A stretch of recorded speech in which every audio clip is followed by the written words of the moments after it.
સરસ્વતી શાળા સંકુલમાં આપનું સ્વાગત છે. સામાજિક વિજ્ઞાન ધોરણ 9 પ્રકરણ 1 ભારતમાં બ્રિટિશ સત્તાનો ઉદય. આજે આપણે ભારતની અંદર બ્રિટિશ સત્તાની કેવી આર્થિક અને સામાજિક અસરો પડી એના વિશે અભ્યાસ કરવાનો છે. એના પહેલા આપણે થોડુંક રિવિઝન કરીએ. આપણને ખ્યાલ છે કે પ્રાચીન સમયમાં આપણા દેશમાંથી ઘણી બધી વસ્તુઓની યુરોપના દેશોમાં નિકાસ થતી. ગળી, કાપડ, તેજાના, મરી મસાલા, આવી બધી વસ્તુની નિકાસ થતી. હવે 1453માં ઇસ્તંબુલ નામનું જે વિસ્તાર છે તુર્ક મુસલમાનોએ જીતી લીધો, એટલે આ જે વ્યાપાર છે બંધ થયો. આપણા દેશની આ બધી વસ્તુ છે જમીન માર્ગે યુરોપના દેશોમાં નિકાસ થતી, વાયા ઇસ્તંબુલ થઈ. પણ ઇસ્તંબુલ જીતી લીધા પછી એ માર્ગ બંધ થઈ જાય છે. આપણી વસ્તુ વગર યુરોપના દેશોને ચાલે એમ હતું નહીં. આપણા દેશ સાથેનો વ્યાપાર ચાલુ રાખવા માટે એમને ભારત તરફનો નવો જળમાર્ગ શોધવા માટેનો પ્રયાસ કર્યો. એમાં પોર્ટુગલના રાજાની મદદથી ભારતના તરફના નવા જળમાર્ગની શોધવાના પ્રયાસ શરૂ થયા. બાર્થોલોમ્યુ ડાયે જે પ્રયાસ કર્યો, ત્યાર પછી કોલંબસે પ્રયાસ કર્યો, અને ત્યાર પછી સફળ પ્રયાસ કર્યો એ ક્રિસ્ટોફર કોલંબસ પછી જે સફળ પ્રયાસ કોઈ કર્યો હોય તો એ છે વાસ્કો દ ગામા.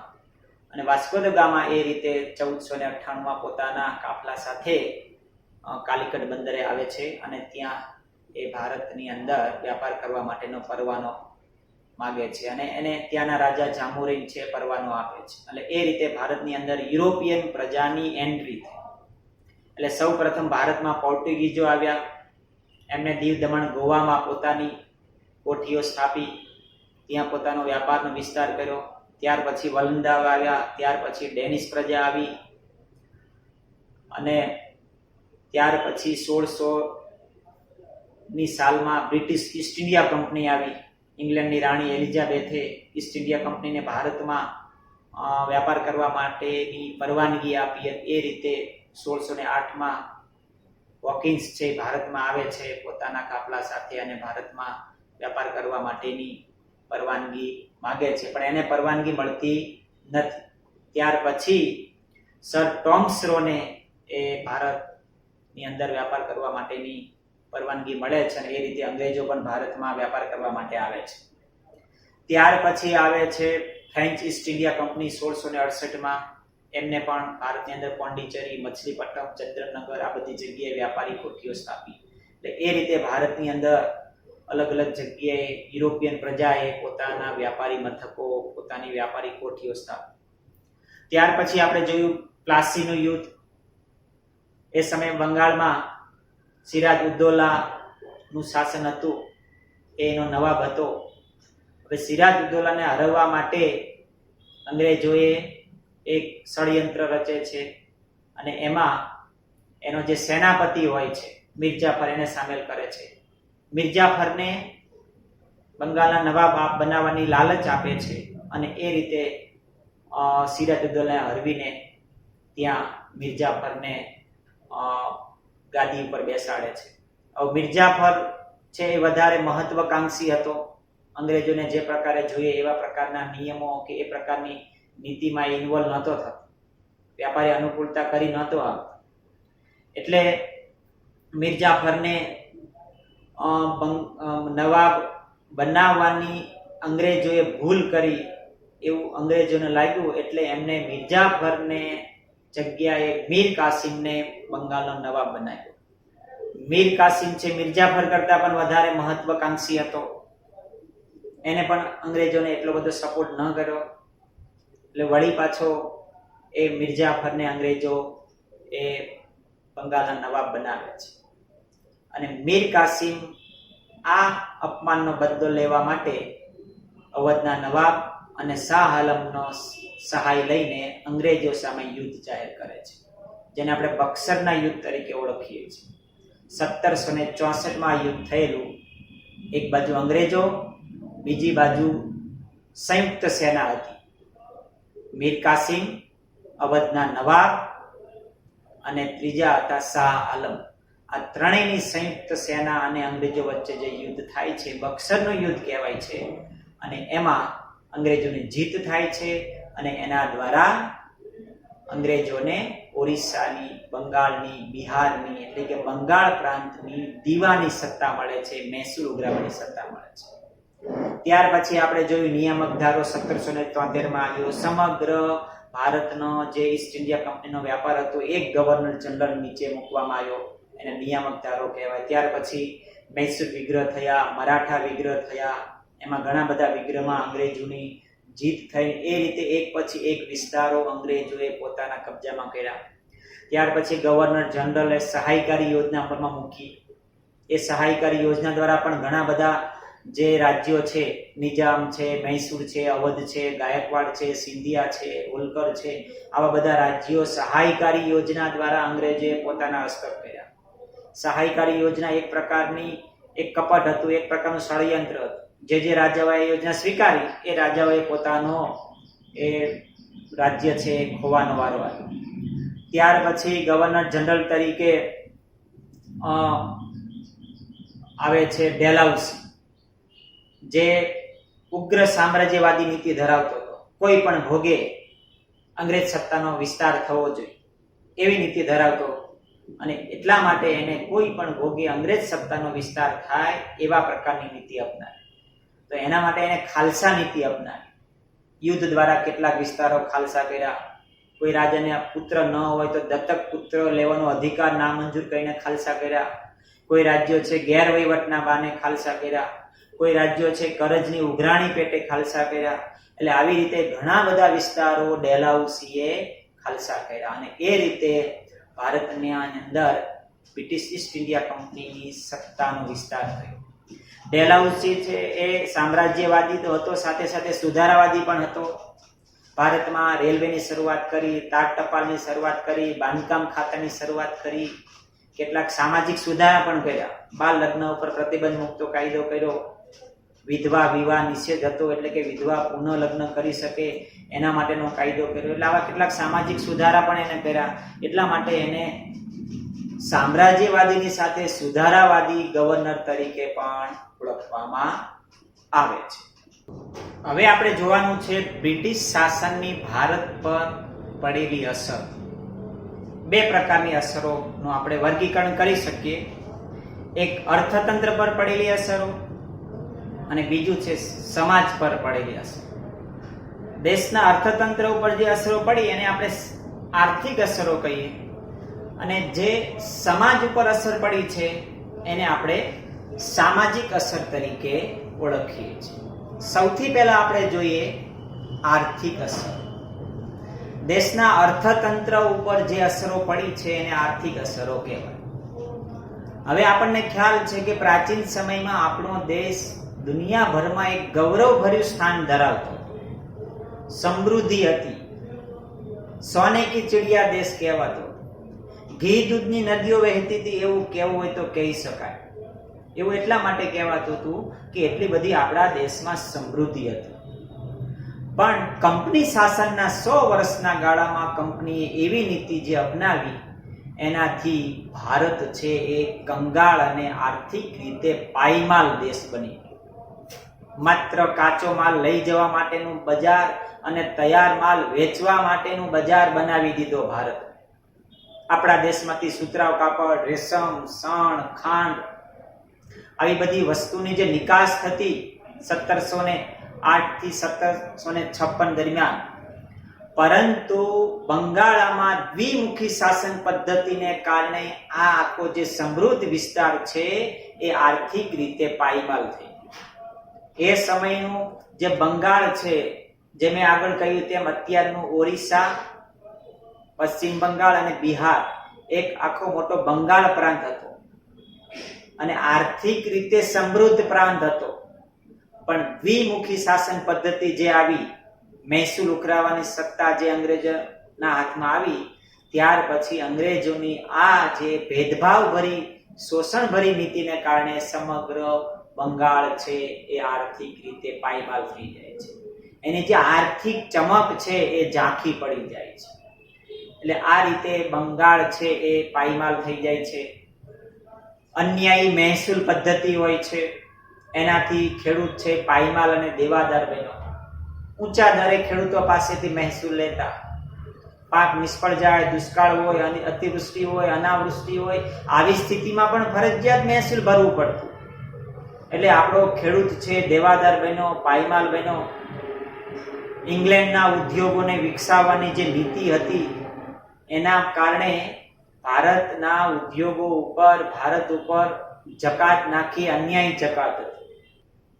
ભારતના કાપડ ઉદ્યોગ ઉપર અન્યાયી જકાત નાખી.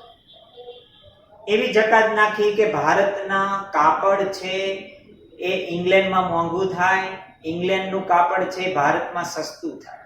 એટલે શું થયું કે ભારતની નિકાસ છે બંધ થઈ, ઓછી થઈ, અને ભારતમાં ઇંગ્લેન્ડની આયાત વધી. ભારતની અંદર ઇંગ્લેન્ડનું કાપડ સસ્તું મળવા લાગ્યું, એ પ્રકારની ઓછી જકાત નાખી. અને આને કારણે એક વખતનો આપણો જે ધમધમતો જે કાપડ ઉદ્યોગ છે પડી માંડ્યો. એના કારીગરો છે બેકાર બન્યા, ગરીબ બન્યા, બેરોજગારી ભારતમાં વધી અને શહેરો તરફનું સ્થળાંતર વધ્યું. એટલે આ રીતે અન્યાયી, ભેદભાવ ભરી જકાત નીતિને કારણે આપણા દેશના કાપડ ઉદ્યોગના કારીગરો બેકાર બન્યા. કંપની તો વ્યાપાર કરતી, પણ ખાનગી રીતે અધિકારીઓ, કંપનીના અધિકારીઓ પણ વ્યાપાર કરતા. એ લોકો શું કરતા? પોતાની રીતે, પર્સનલ રીતે પોતાનો અંગત વ્યાપાર કરતા. આગળ કહ્યું તેમ એનો કર પણ નહોતા ભરતા. ઘણા બધા કાપડ વણનારા કારીગરો પાસે ચોક્કસ મુદતમાં અમુક રકમમાં અમુક કાપડ બનાવી આપવાનો કોન્ટ્રાક્ટ લખાવતા. જો એટલું કાપડ એટલા રૂપિયામાં, એટલી કિંમતે ન બનાવી આપે તો એને સજા થતી, જેલમાં પૂરવામાં આવતા. એટલે આવા પ્રકારની એ અંગ્રેજોએ વ્યાપાર કરવા માટેની નીતિ અપનાવી. એક સમયનું આપણું જે સ્વાવલંબી સમૃદ્ધ ગામડું હતું એ અંગ્રેજ શાસનને કારણે ગરીબ અને પરાધીન બન્યું. તમે જો કે ગામડું છે ને આપણું સ્વાધીન હતું, બીજા ઉપર ડિપેન્ડ નહોતું. ગામડાના લોકોને ગામમાં જ રોજગારી મળી રહેતી. મોચી હોય બૂટ ચંપલ બનાવતો, કારીગરો છે કાપડ બનાવતા, લુહાર છે લુહારી કામ કરતા, કુંભાર છે કુંભારી કામ કરે. બધાને પોતપોતાનો વ્યવસાય હતો અને બધાને ગામડામાં જ રોજગારી મળી રહેતી. રોજગારી માટે એમને બીજા ઉપર આધાર નહોતો રાખવો પડતો. ભારતમાં ન્યાય વ્યવસ્થા પણ હતી. ભારતના ગામડામાં પંચાયત દ્વારા ન્યાય વ્યવસ્થા પણ હતી, જેને આપણે પંચાયત કહીએ છીએ. પણ અંગ્રેજોના શાસનને કારણે ગામડા જે સ્વાવલંબી હતા એ પરાધીન થઈ ગયા.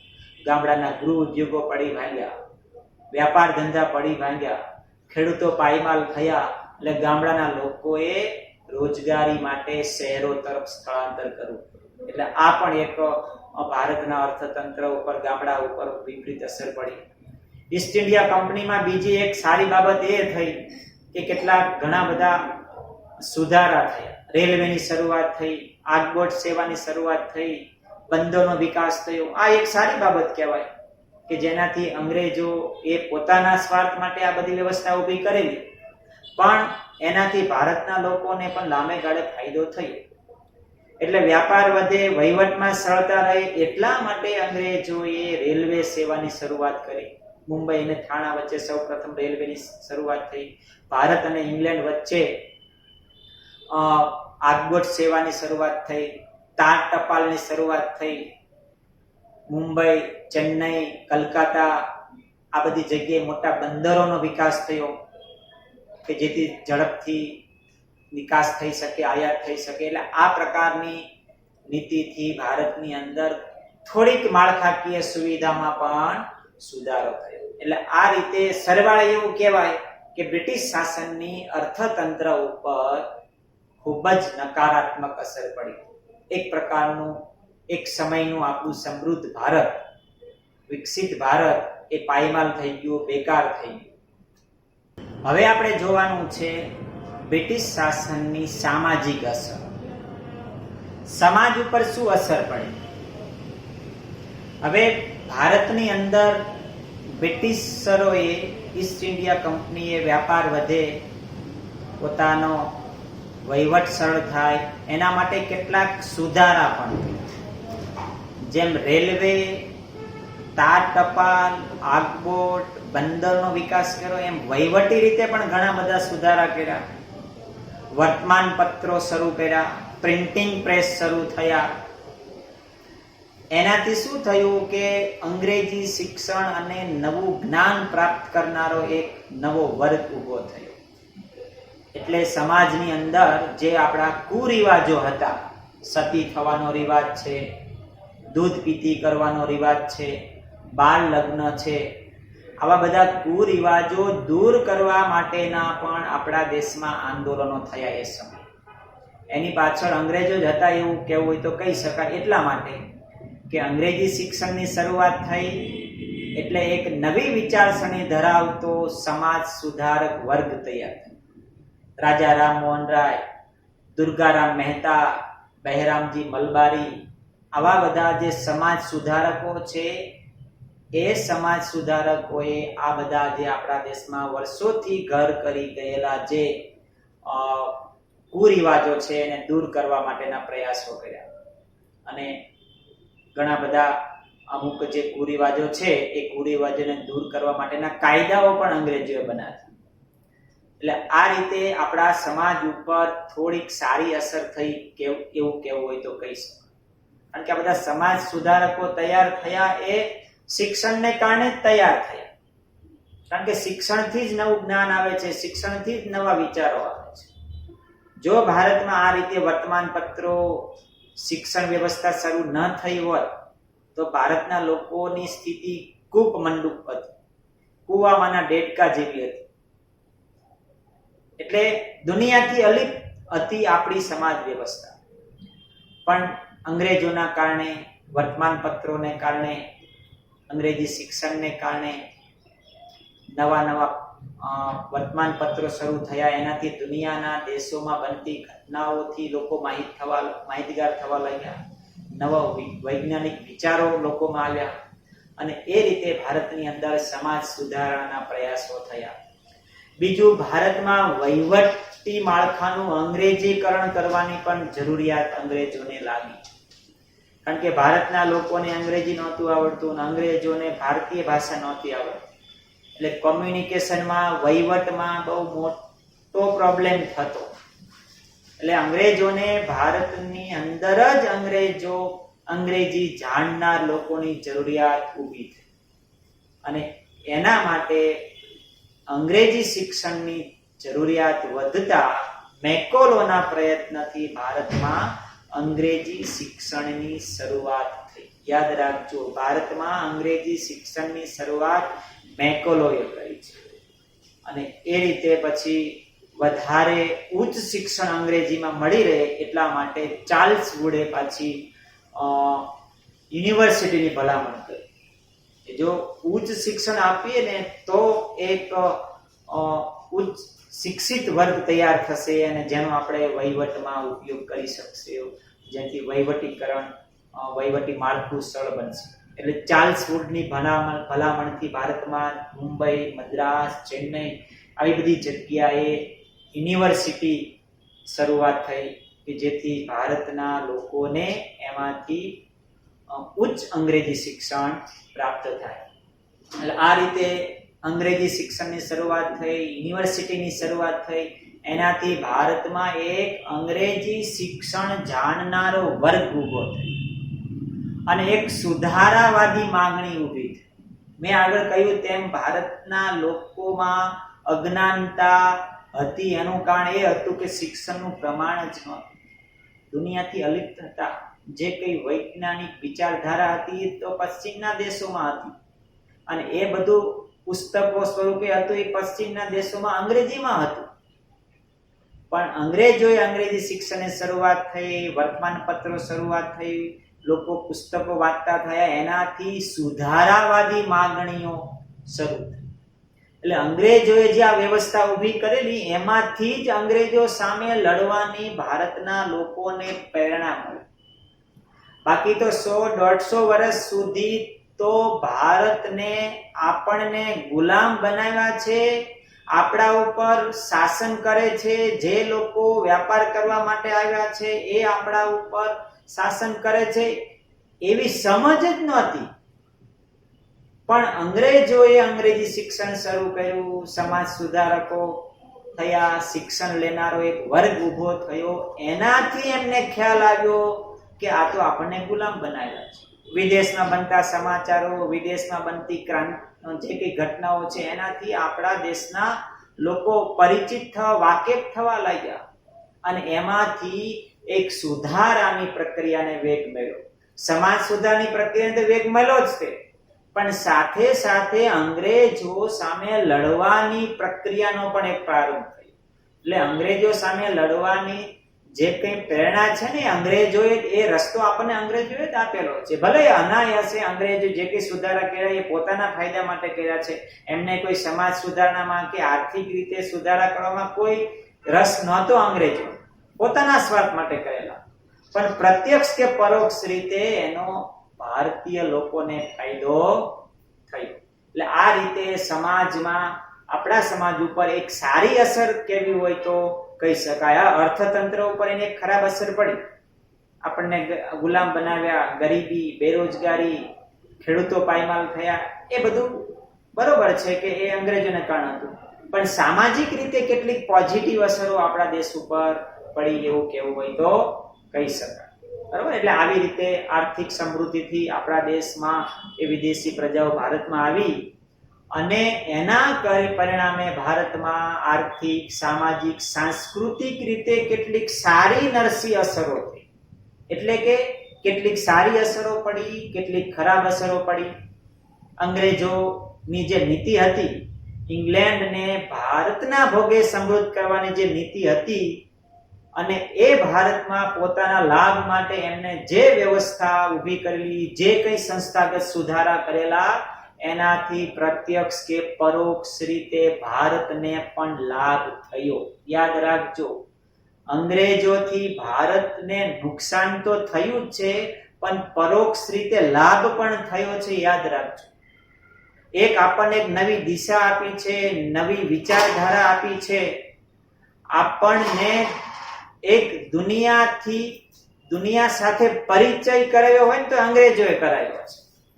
જો કદાચ અંગ્રેજો આપણા દેશમાં ન આવ્યા હોત તો કદાચ સમૃદ્ધિ હોત, પણ આર્થિક રીતે, સામાજિક રીતે કદાચ આપણે આટલા બધા વિકસિત થયા હોત નહીં. નવી દિશા, નવી વિચારસરણી એ અંગ્રેજોએ આપણને આપી છે એવું કેવું હોય તો કહી શકાય. આ ભલે એમની નીતિ એવી નહોતી કે ભારતની આર્થિક રીતે કે સામાજિક રીતે ફાયદો થાય, પણ પ્રત્યક્ષ કે પરોક્ષ રીતે એમને જે કંઈ સુધારા કરેલા, જે કંઈ વ્યવસ્થા ગોઠવેલી, એનાથી ભારતને લાભ પણ થયો છે એવું કેવું હોય તો કહી શકાય.